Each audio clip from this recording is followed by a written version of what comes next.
Welcome back to the Joe Miller Show, KOAN Hot Talk, 1080 AM, 95.1 FM. This show is made possible by the McPherson Tax Defense Group, 1-800-BEAT-IRS, BeatIRS.com. That's BEAT-IRS. We have with us Dr. John Zmirak. He's a senior editor at The Stream, received his BA from Yale University in 86, his MFA in screenwriting and fiction, his PhD in English from Louisiana State University. He was the press secretary to Pro-Life Louisiana Governor Mike Foster, been a reporter and editor at Success Magazine, Investors Business Daily, and, of course, has been a regular guest on this program. He most recently wrote a number of provocative articles. Of course, anything he writes is provocative for the most part, but the most recent is Not One More Muslim Refugee, If Need Be, Shut Down the Government. Dr. Zmirak, thank you for joining us on the Joe Miller Show. So you wrote this article, and, of course, it's very timely given what happened in Paris recently. I watched a video recently, put it up on RestoringLiberty.com and on Facebook, and, of course, it went viral before we posted it, but it's getting thousands of reads on our site, too.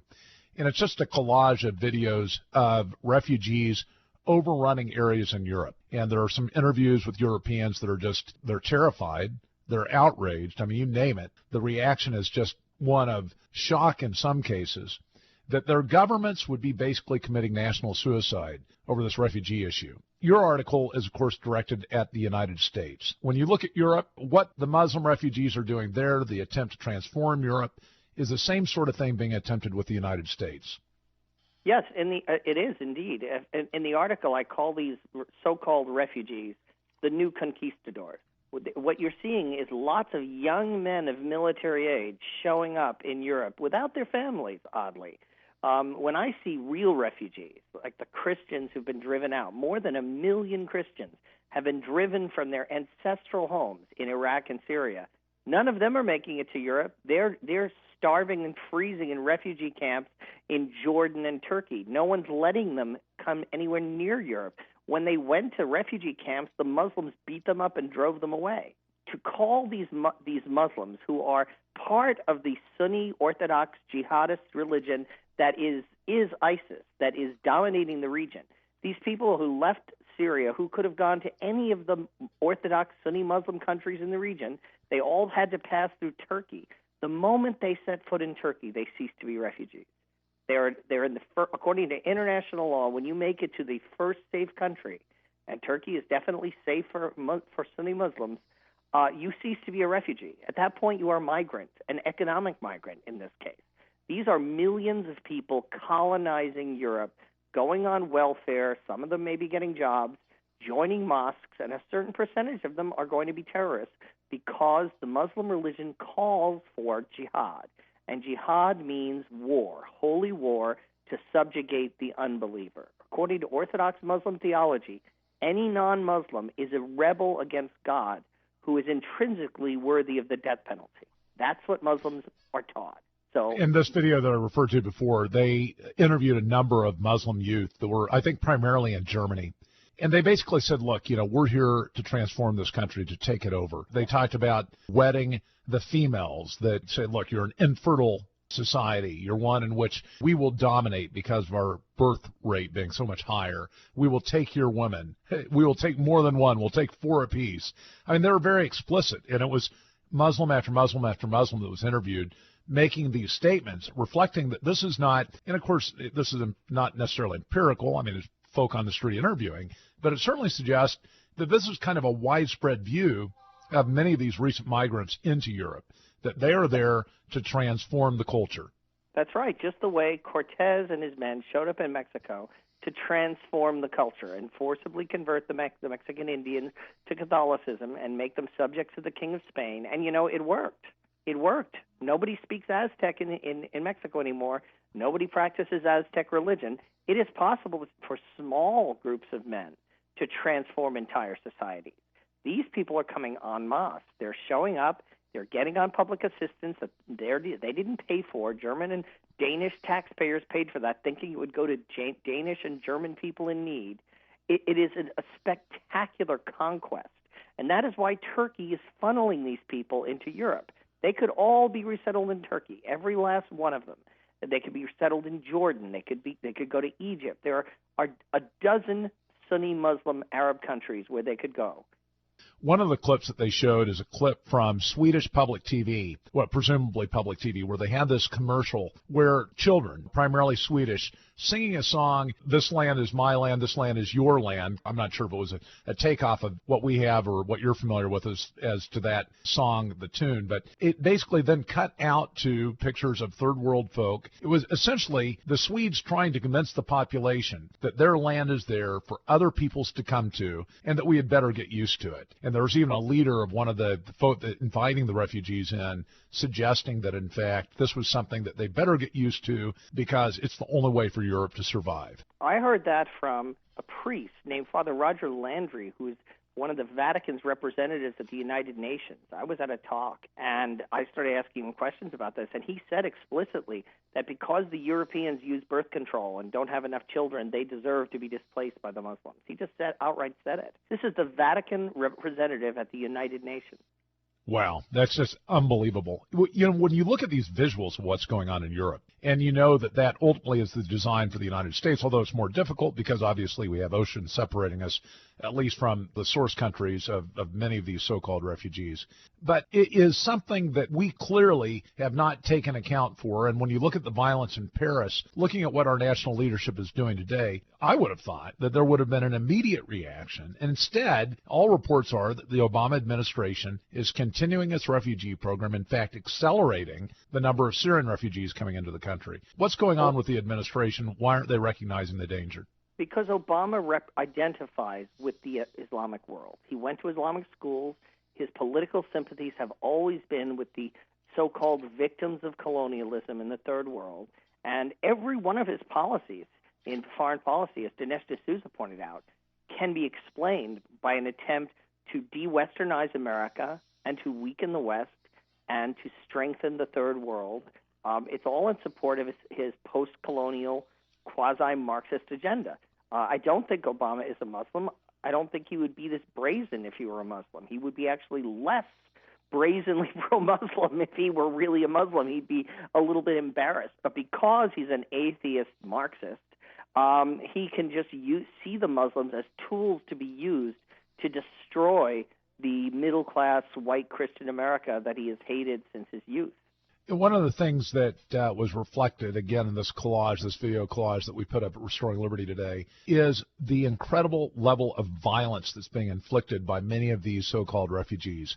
A number of people were interviewed from Europe suggesting how terrified they were because primarily of crime.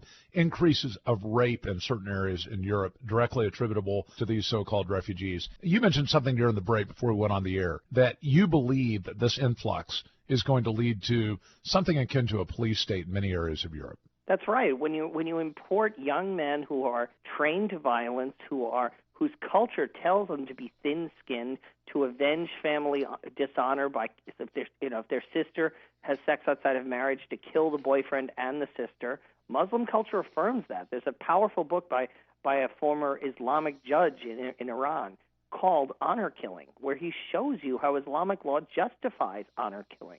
You're going to see an epidemic of female genital mutilation, honor killing, jihadist violence. It's like taking the entire population of Juarez, Mexico, which is dominated by drug cartels, and moving them all to Sheboygan, Wisconsin.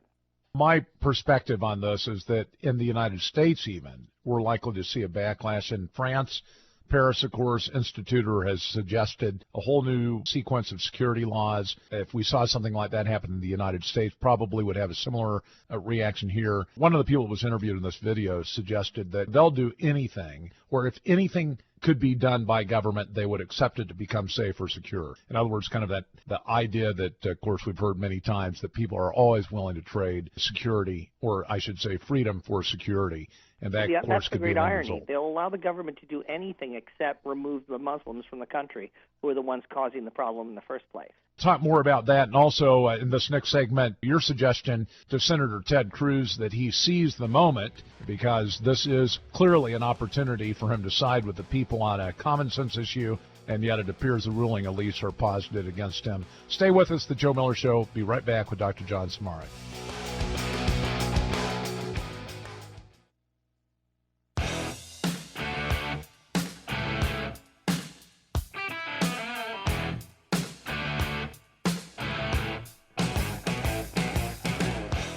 Welcome back to the Joe Miller Show, KOAN Hot Talk, 1080 AM, 95.1 FM. We have Dr. John Zmirak online with us, senior editor at The Stream. He's written for a number of periodicals, The Weekly Standard, Atlanta Journal-Constitution, USA Today, Front Page Magazine, American Conservative, and it goes on and on. We publish his columns from time to time at restoringliberty.us. In fact, I think we have a column up by him right now today. And, of course, we're going to be putting up the column that he just produced regarding Islam and the refugee issue. Dr. Zmirak, during the break, you were telling us a little bit about how you really disagree with this label of refugee that's being used for, in particular, many of the Syrians that are looking for new countries to live in. What's your grief with that term? Okay, refugee is like the gold standard. You want to be labeled a refugee because refugee means that we have to accept you regardless of our immigration laws, regardless of our national interests, regardless of our immigration quotas. A refugee is someone who is being hunted for his life.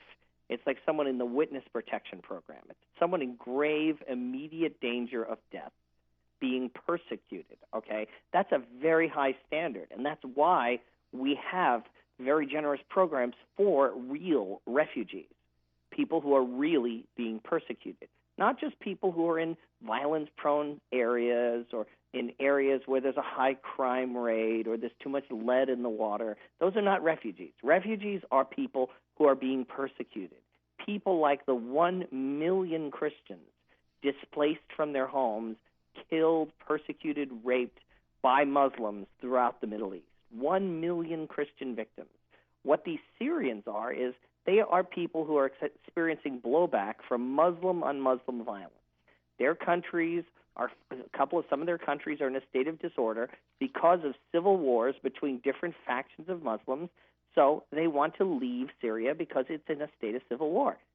When they make it to the first safe country under international law, they are not refugees anymore. So the moment they set foot in Turkey, that golden status of refugee should be taken away. They are simply migrants. They are mostly economic migrants, and some of them are jihadist conquistadors planning to transform the culture and religion of Europe and America. Do you know that there are three recognized ways to spread Islam? One is jihad, conquest.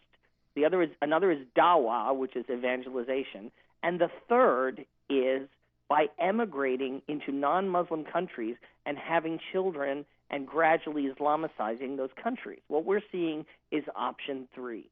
How do we know that of these so-called refugees, there's a percentage or a significant number that are actually trying to transform by immigrating as opposed to fleeing violence and harm? Well, it's really impossible to know, but once they have left Syria and are in Turkey, they are safe then. They're no longer refugees. So if they continue into Europe, it's not because they're afraid for their lives. They're safe in Turkey. So whatever motivation they have, it is not fear of death because they're perfectly safe in Turkey. Yeah, there's no doubt that many of these folk, that at least in the interviews that I've recently taken a look at, and there are a lot of them will expressly say, look, we're doing this to transform the country.